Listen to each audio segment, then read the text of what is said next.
flotilla ini adalah talian hayat kita. Assalamualaikum warahmatullahi taala wabarakatuh. Hari ini hari keempat sejak kami mula berlayar pada 13 September yang lalu dan merupakan hari yang ketiga kami berlabuh di selatan Kepulauan Sicily ini sebelum kami dapat berlayar bertemu dengan tim flotilla daripada Tunisia dan Spain di titik pertemuan di Laut Mediterranean.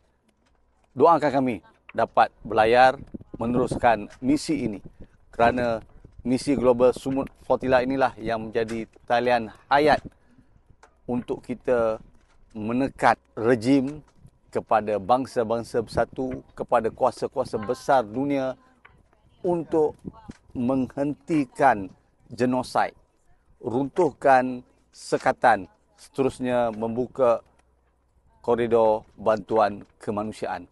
Ada berbagai isu, ada berbagai sebab teknikal, logistik, perundangan dan politik yang menyebabkan flotilla ini tertangguh.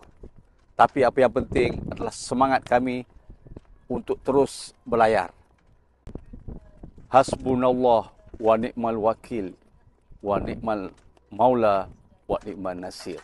Doakan kami dapat terus berlayar menuju ke Gaza, membawa solidariti rakyat Malaysia, warga dunia